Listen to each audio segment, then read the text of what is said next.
오늘은 여러분들과 함께 너그러움의 덕에 대해서 좀 말씀을 살펴봅니다.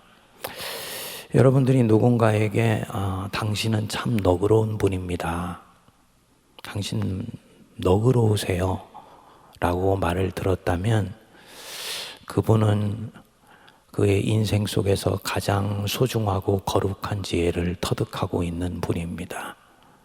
아마도 그분은 굉장히 부요한 사람일 것이고 참 행복한 인생을 지금 살고 있는 분이라고 봅니다. 성경에서 너그러운 성품, 이 너그러움의 덕을 가지고 있는 한 사람을 꼽는다면 이삭을 꼽을 수가 있습니다. 아버지 아브라함이 세상을 떠나고 나서 이삭은 혈혈단신으로 가나안 땅에 홀로 내어 던져집니다. 하나님 한 분 온몸으로 붙들고 살아가서 마침내 창대하고 또 왕성하여서 큰 거부가 되었습니다. 그런데 이렇게 이삭의 인생이 뻗어나가는 것을 보고 그 지역에 있는 블레셋 사람들이 시기를 하게 되고 그리고 이삭의 우물을 막고 흙으로 메워버렸어요. 그리고는 너는 우리보다도 더 부강하고 강성하니 이곳을 떠나라 하고 으름장을 놓았습니다. 혼자서 이 많은 블레셋 사람들을 이길 수가 없지요. 결국은 그곳을 떠나서 그랄이라는 곳으로 가서 우물 하나를 또 팠습니다. 그런데 또 그곳 사람들이 이 이삭의 목자와 싸우더니 어깃장을 놓아서는 또 그곳을 떠나라고 얘기를 하는 거예요. 결국 이삭이 팠던 우물 넘겨주고 아무 소리도 하지 않고 짐 싸서 떠납니다. 그런데 다른 곳에 가서 또 우물을 팠는데 또 그곳에서 같은 사건이 벌어진 거죠. 이삭의 목자와 그곳에 있는 목자들이 서로 싸우게 되고 다시 우물을 빼앗겼어요. 이삭이 또 다시 짐을 싸서 떠나서 우물을 팠더니 이제는 그 지역 사람들과 다툼이 없이 판 우물을 마시면서 평안하게 삽니다. 오늘 현대를 사는 사람들의 눈으로 볼 때 이 이삭은 대단히 이상한 사람입니다. 소위 전혀 자기 권리를 주장할 줄도 모르고 빼앗기면은 뺏기고 내달라면 내주고 손해보면서 사는 바보 같은 사람입니다. 그런데 이 인생 한 막이 마무리되고 나서 빼앗긴 사람 이삭은 더 유력해졌고 더 부강한 사람이 되었어요. 빼앗았던 사람의 왕 아비멜렉 왕이 어느 날 와서 이 이삭에게 화친을 요구해요. 더 강해진 아브라함이 두려웠던 거지요. 그래서 이 지역에 평화가 찾아오고 이삭의 인생에 마침내 평안이 깃들게 됩니다. 이 이야기를 보면 너그러움의 덕 안에는 뭔가가 있다는 것을 알 수가 있습니다.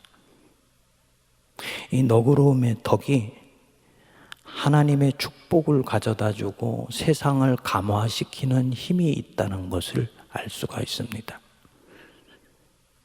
이 장면을 잘 묵상해 보면 너그러움의 덕이 무엇인지, 이 너그러움의 덕을 내가 어떻게 하면 함양할 수 있는지, 그리고 누군가가 무엇을 바라보며 살기에 이 너그러움의 덕을 신실하면서도 집요하게 추구하려고 하는지, 그 너그러움의 덕이 가져오는 축복을 볼 수가 있습니다. 첫 번째로 너그러움의 덕이 뭐냐? 너그러움은 온유하고는 조금 결이 다릅니다. 너그러움은 재정을 대하는 나의 태도와 관련되어 있어요. 쉽게 오늘날로 말하면 돈을 사용하고 돈을 운영하고 돈을 다루는 내 성품, 그게 너그러움입니다. 내게 주신 물질, 돈, 재정, 인색하게 쓰지 않고 옹색하게 베풀지 않는 것, 후하게 베풀고 관대하게 사용하는 것, 요게 너그러움의 덕입니다.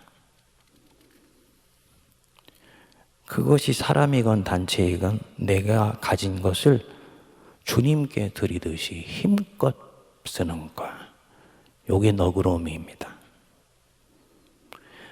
그 사람이 누구든지 맞이하는 사람이나 손님을 환영하고 환대하는 것, 입술이나 마음으로 뿐만 아니고 물질이나 음식으로 환대하는 것, 요게 너그러움입니다. 이 너그러움의 덕을 가진 사람이 되려면 먼저 생을 바라보는 관점이 달라져야 돼요. 품이 넓어야 됩니다. 너그럽고 넉넉한 마음을 가진 사람이 너그러운 사람이 되고 그 너그러움을 베풀 수가 있습니다.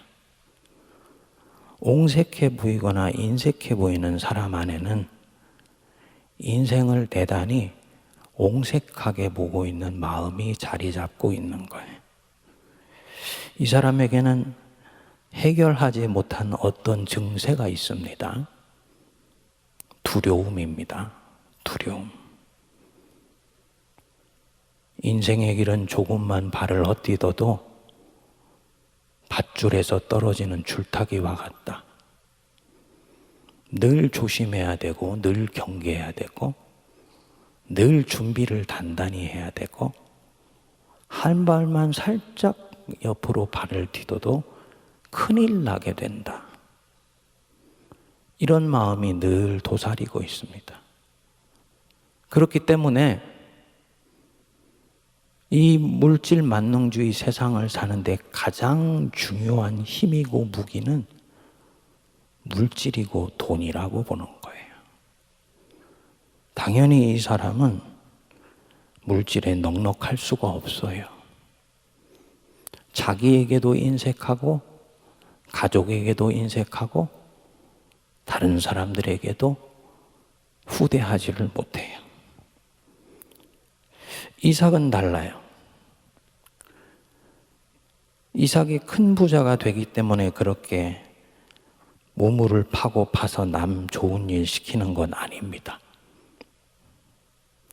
이삭이 보는 세계는 이삭 주변에 살았던 블레셋 사람들이나 아비멜렉이 보는 세계와는 다른 세계예요. 그들은 뺏고 뺏기는 세상 속에서 살아요.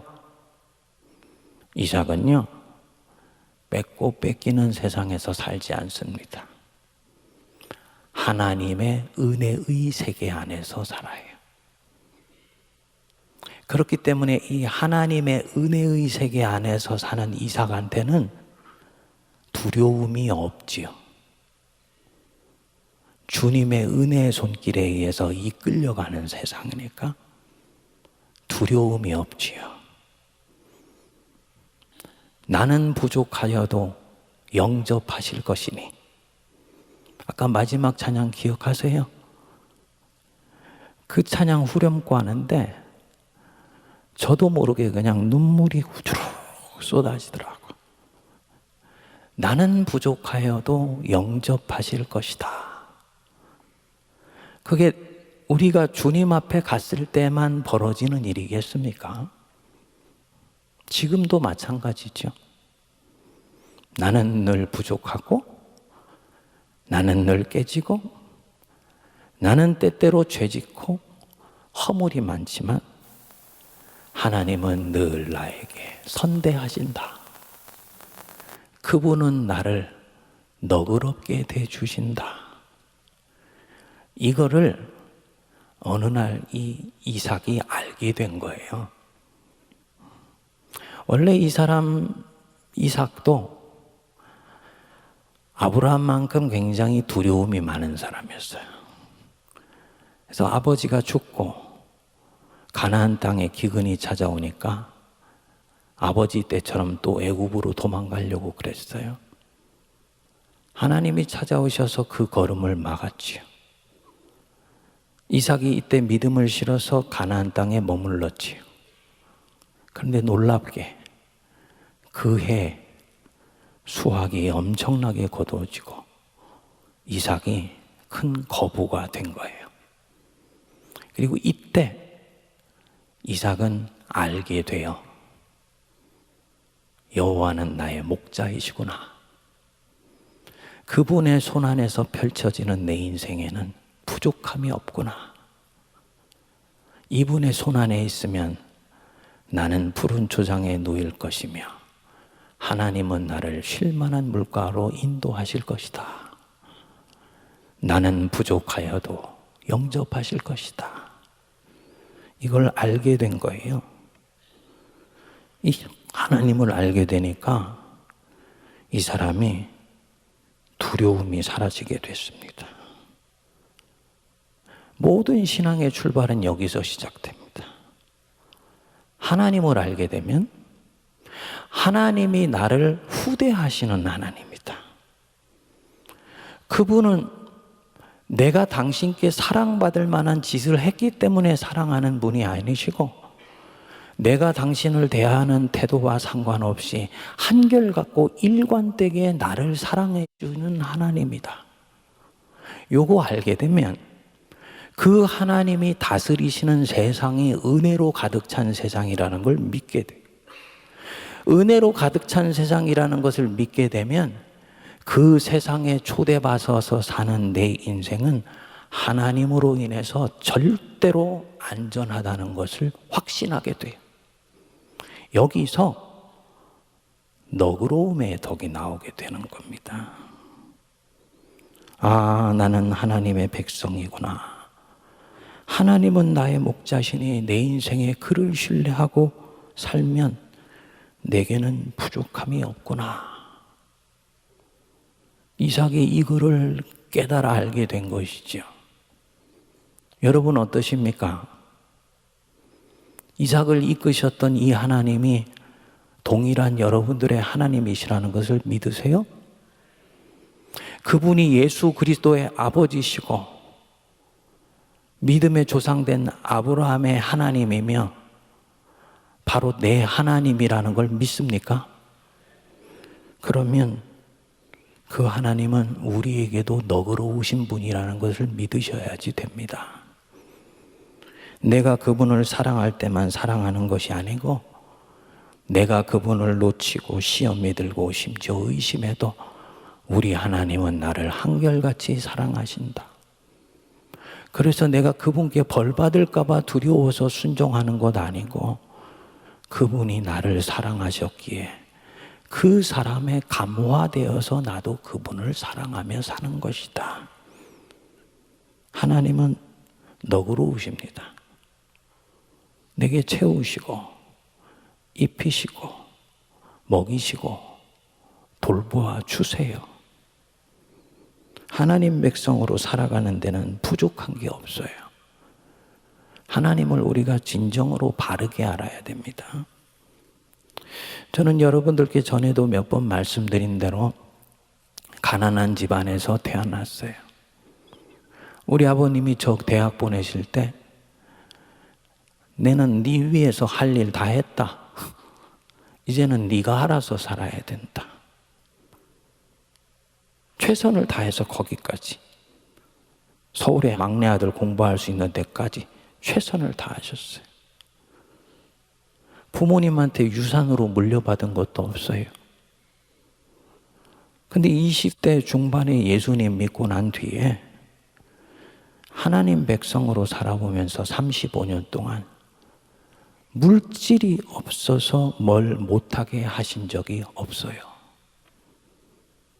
물질 때문에 제가 주님 앞에 품은 뜻을 굽히게 만들거나 포기하게 만드신 적이 단 한 번도 없습니다.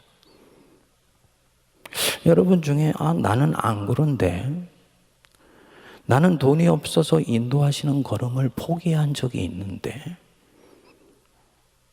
정말 그럴까요? 아마 아닐 거요. 돈이 없어서 포기한 것이 아니고 재정 문제 해결하고 무엇인가를 하려고 했는데 그때는 이미 전에는 길이라고 보였던 것이 나한테 길이 아니게 되었을 거리요. 다시 시작하셔야 됩니다. 제가 미국에 있을 때 우리 막내딸하고 같이 아파트를 렌트해서 사는 그 친구 하나를 알게 됐어요. 우리 막내딸하고 같이 살았던 이 자매도 목사 딸이었어요. 졸업하고 직장 다니다가 다시 뭘 공부하고 싶은 마음이 들었는데 부모님은 뒷바라지할 능력도 없고 자신도 모아둔 돈이 없는 겁니다. 여러분, 백척간두에서 진일보하라, 이 말 무슨 뜻인지 아시지요? 인생길 걸어 왔는데 결국 내가 백척에 되는 낭떠러지 끝에 새고 되었다. 이때 어떻게 해야 되냐? 왔던 길 돌아가는 것 아니고 그 자리에 주저앉는 것도 아니고 그 낭떠러지 끝에서 허공을 향해 진일보하라. 한 발 더 내디뎌 버리라는 거예요. 이 자매가 그렇게 한 거예요. 돈 벌고 하겠다고 공부 미루는 것 아니고 포기하는 것 아니다. 먼저 공부를 해서 합격을 해놓고는 그때부터 주변에 아는 사람들, 특히 자기 걸음을 이해해 줄 만한 사람들한테 자선 도움의 편지를 사방에 써서 돌린 거예요. 본인이 여차여차해서 지금 공부를 하려고 하는데 이것은 자기 인생을 위해서 소중하지만 하나님의 소명을 이루는데 매우 중요하다고 본다고. 부끄럽지만 작은 자선과 도움의 손길을 부탁드린다고. 막내딸 통해서 야, 우리도 한 장 줘봐. 그래서 그 편지를 받아서 읽는데 얼마나 가슴이 뜨거워지던지. 딱 저희 부부가 좋아하는 스타일이더라고요. 정말 며느리 삼고 싶었어요. 근데 여러분, 하나님이 우리에게 자녀를 주신 이유는 우리 인생이 우리 마음대로 안 된다는 것을 깨달아 알게 하려 함이라. 네. 저희 부부도 할 수 있는 대로 힘껏 도움을 주었어요. 그리고 잊었는데 어느 날 이 자매한테서 감사 카드가 날라온 거예요. 패스터 리, 정말 고맙습니다.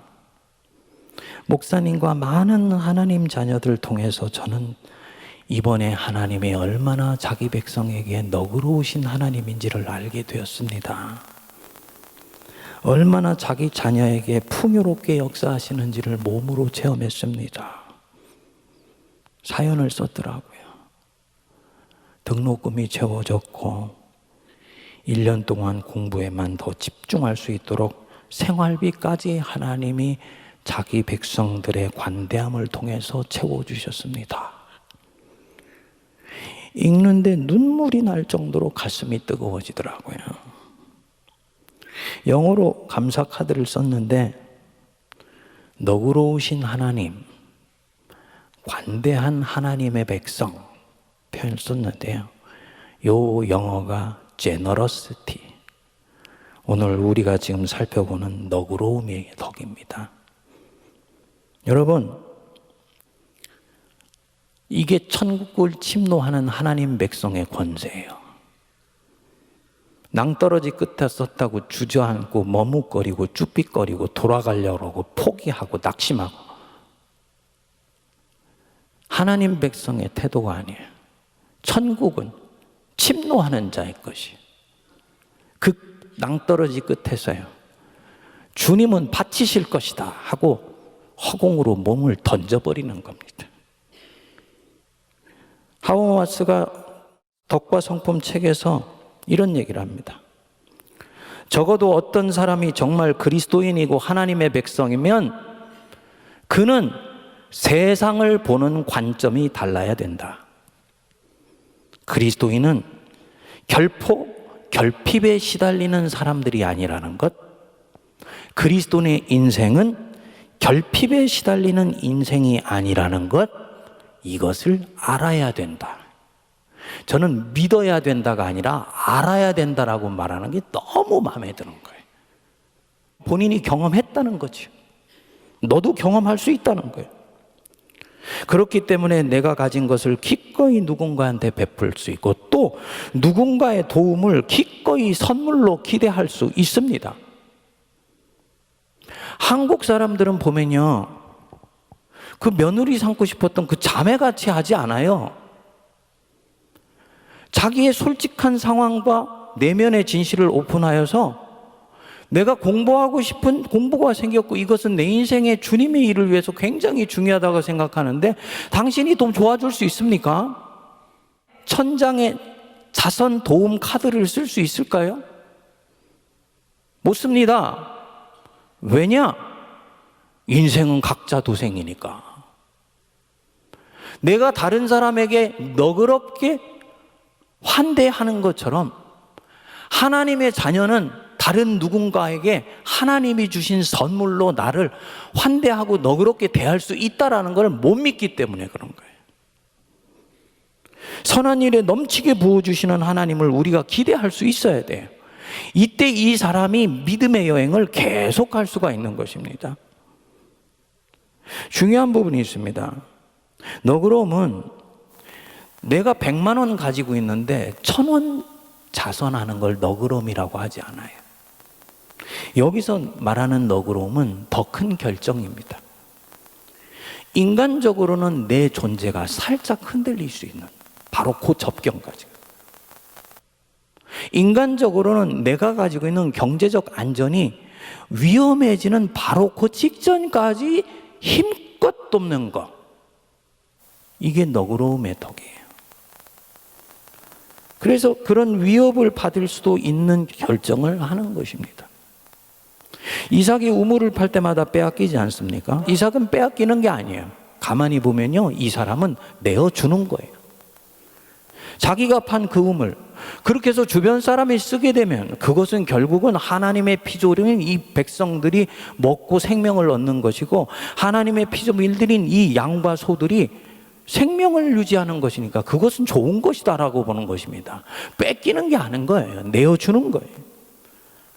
그게 하나님의 너그러움입니다, 여러분. 선한 자와 악한 자에게 비를 뿌리시는 하나님, 음지와 양지에 골고루 뿌려주시는 하나님이에요.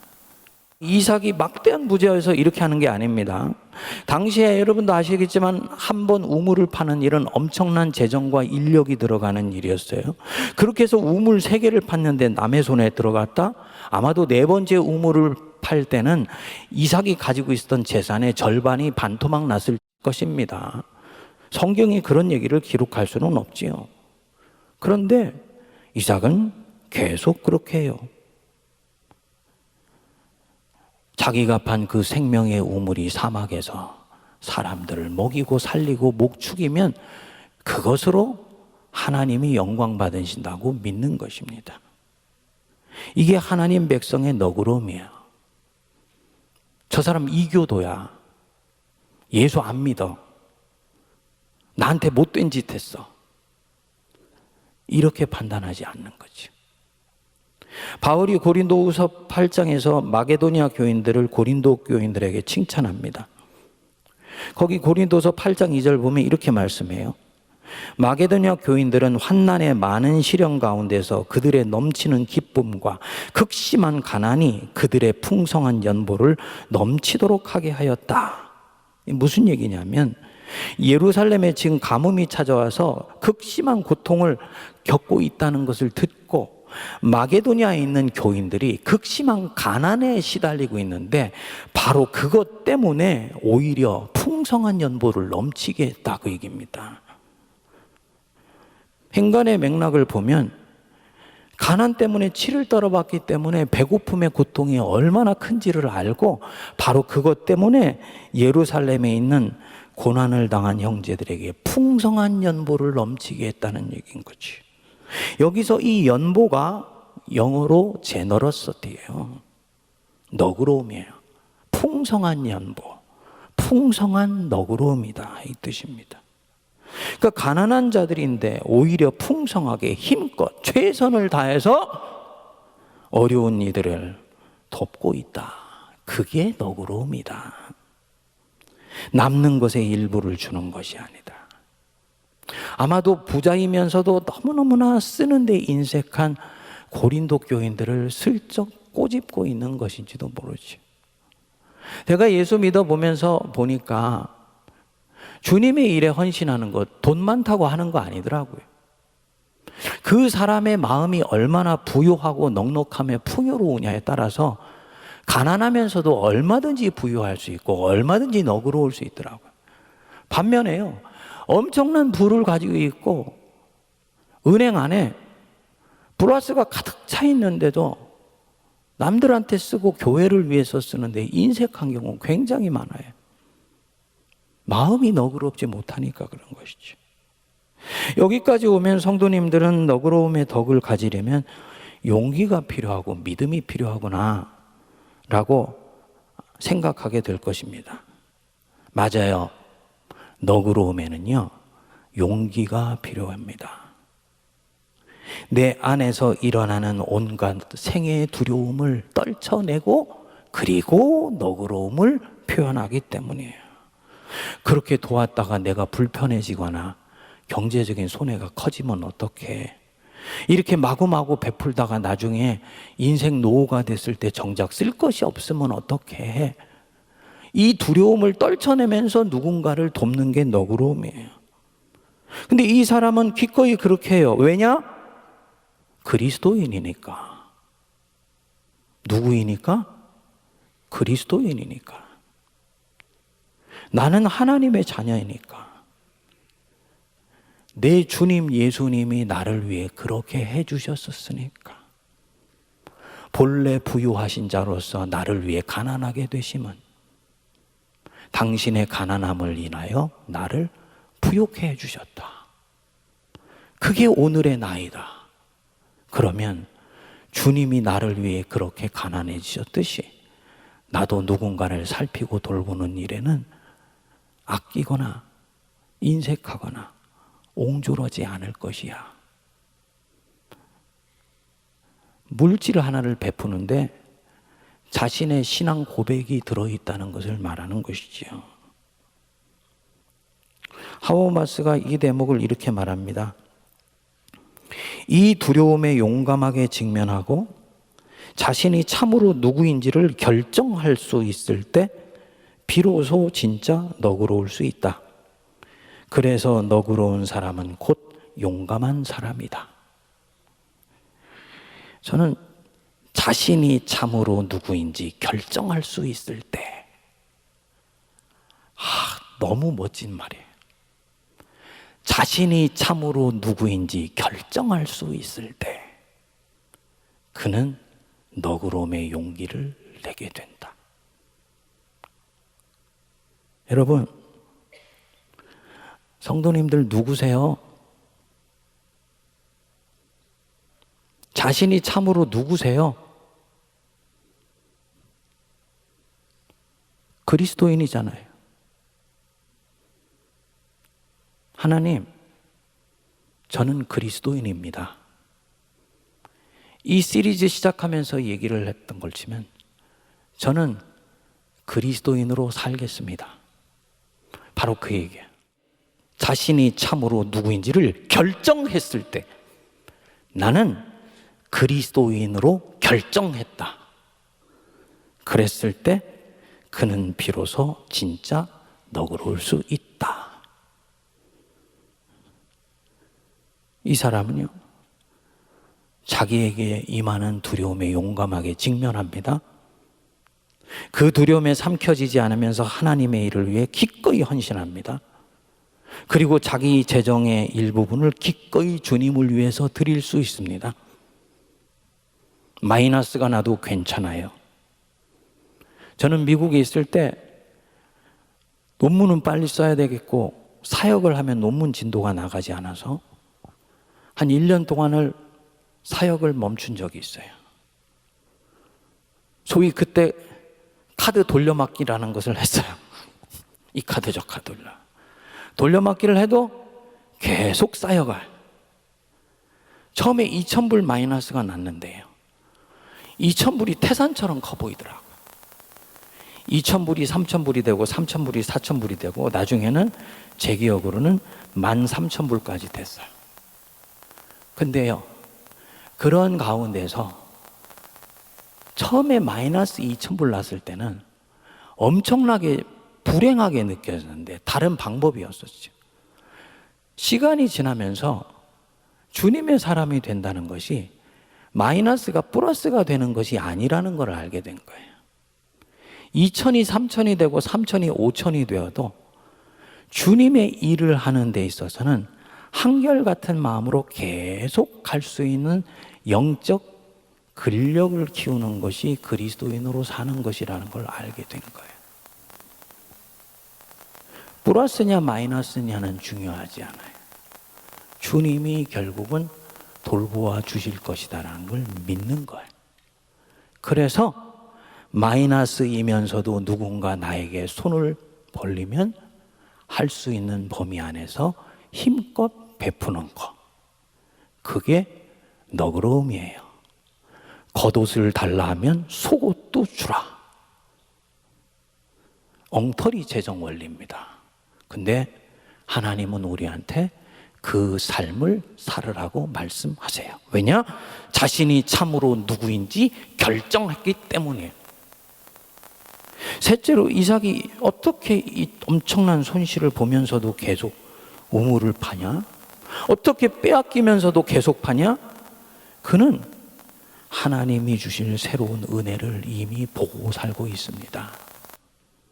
아니나 다를까 하나님이 모든 일이 다 마쳐지고 난 뒤에 이 이삭을 찾아오셨어요. 그 밤에 여호와께서 그에게 나타나 이르시되 나는 네 아버지 아브라함의 하나님이니 두려워하지 말라. 내 종 아브라함을 위하여 내가 너와 함께 있어 내게 복을 주어 네 자손이 번성하게 되리라. 이삭이 이때 자기를 찾아주신 하나님 감격해서 제단을 쌓고 하나님을 경배합니다. 그리고 시간이 흘렀습니다. 어느 날 이삭에게 손님 하나가 찾아왔어요. 자신의 우물을 빼앗아 갔던 블레셋 왕 아비멜렉이 찾아온 거예요. 뜬금없이 화친을 맺자고 그래요. 이 이삭이 밟았지만 꺾이지 않는 사람인 것 보고, 오히려 더 강해진 것을 보고 두려움을 느낀 겁니다. 이삭이 이날 이들을 위해서 큰 잔치를 베풀어 주고 이들을 잘 먹여서 화친을 맺고 보내게 돼요. 그 지역에 드디어 평화가 찾아왔죠. 그리고 이삭의 인생에도 비로소 평안이 찾아왔죠. 너그러움이 원수가 될 수도 있었던 사람들을 돌려 세운 것입니다. 이제 자신을 적대하는 세상에서 노인받게 된 겁니다. 여러분, 이것이 너그러움이 가져다주는 축복입니다. 이삭은 알았던 거지요. 너그러우신 하나님, 내게 너그러우셨던 하나님처럼 나도 다른 이들을 후대하면 하나님은 반드시 나에게 복을 내려 주실 것이다. 믿으십니까? 바로 이 마음이 이 이삭으로 하여금 후대하고 너그럽게 살게 만들었습니다.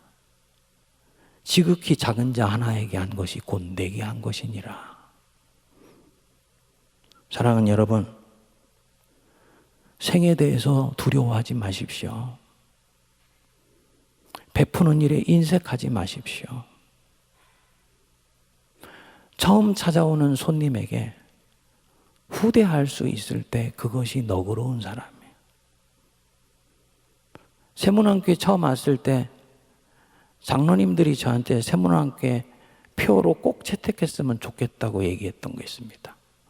목사님, 사랑으로 따뜻한 어머니처럼 포근한 교회가 되게 해주십시오. 그거요, 너그러움의 덕이에요. 교회 찾아오시는 손님들 환대하고, 교회에서 행사를 베풀었을 때 너그럽게 대하고, 새로 오는 사람들에게 너그러운 것입니다. 자연히 그렇게 하면은 세문안교회는 사랑으로 따뜻한 교회라는 말을 듣는 거죠. 우리 오늘 기도하신 우리 헌당위원장 하시는 우리 권재천 장로님은 헌당 생각하면서 걱정이 많으신 것 같아요. 죄송하지만 저는 걱정이 하나도 없어요. 왜냐? 하나님이 해주실 것을 믿기 때문입니다. 이상하게도 그 마음이 들어요. 장로님들이 걱정하실 것은 우리 남아있는 부채 헌당헌금, 필요헌금이 150억이라고 친다면은 100억 원래 우리가 계획한 대로 어떻게 자산 매각하여서 그거 채울 건가 요것만 생각하시면 된다고. 50억은요 장로님 제가 알아서 채울게요. 저 돈 없어요. 하지만 제가 믿는 하나님 풍요하고 부유하신 하나님입니다. 하나님이 너그러우신 하나님을 믿는 너그러운 백성들 통해서 일하실 걸로 저는 100% 확신합니다. 우리가 이 6번째 예배당 만들어서 옹색해지지 않는다면, 인색해지지 않는다면, 헌당 때까지 기다려야 된다고 하면서 안으로 팔 오그러들지 않는다면 저는 주님이 채우신다고 믿습니다. 우리는 헌당했는데 한국교회는 망해버리면 무슨 소용이 있어요? 자식이 다 죽었는데 어머니만 살면 무슨 소용이 있어요? 할 일은 하고, 성도들한테 당당하게 필요할 땐 도움을 요청하고, 그럼 너그러우신 하나님을 믿는 너그러운 백성들은 저는 참여할 거라고 믿습니다. 아멘 하시죠? 그리고 그렇게 주님을 신뢰하면서 너그럽게 자기의 팔을 벌렸던 그 성도는 하나님이 이삭에게 부으듯이 부어주시는 거예요. 주님은 셈법이 바르신 분이에요. 여러분, 당신의 일에 마음껏 쓸 마음의 준비가 된 백성에게는 인색하신 법이 없어요. 넉넉히 베푸는 사람에게는 넘치도록 부어주셔서 더 넉넉히 베풀도록 해주셔요. 반면에 채우고 채웠는데도 인색하다. 주님도 학습을 하시죠. 당연히. 저 친구한테는 부어줬더니 뒤로 나오는 게 없네. 안 부으시는 거예요. 안 부으시는 거. 이 부분에 있어서 세문안교회가 넉넉하게 하고 너그럽게 하고 세상의 팔을 넓게 벌리면서 아름답게 사역하면 하나님이 우리 성도들 통해서 또 기가 막힌 경로를 통해서 채워주실 줄 믿습니다. 이런 측면에서 내가 과연 얼마나 우리 세문안교회 이 헌당 과정에서 내가 너그러웠는가 각자 한번 살펴보시기 바랍니다. 내가 정말 주님의 백성답게 믿음을 가지고 이 부분들에 대해서 대해왔는가? 교회 건축 문제나 하자 보수 문제 때문에 자꾸 내 마음이 걸린다. 저는 한 걸음 더 들어가서 한번 도전해 드리고 싶어요. 진짜 그것 때문입니까? 아니면 내 안에 무엇인가가 또 있습니까? 각자가 하는 일이죠. 오늘 이상하게 설교가 이쪽으로 가는데 여러분 이거 예정하고 한 게 아니에요. 포인트는요, 하나님 앞에 우리가 너그러워야 된다. 낯선 손님에 대해서 너그럽고 환대하고 어머니 품처럼 따뜻한 교회, 어머니 품처럼 따뜻한 우리 성도들 되어서 정말 우리를 위하여 가난하게 되신 그분, 우리를 위해서 모든 것까지 내어주신 그분이 우리를 부유케 해주셨고 더 부유하게 해주실 건 믿고 너그럽게 세상을 살고 품어내는 우리가 되기를 바랍니다.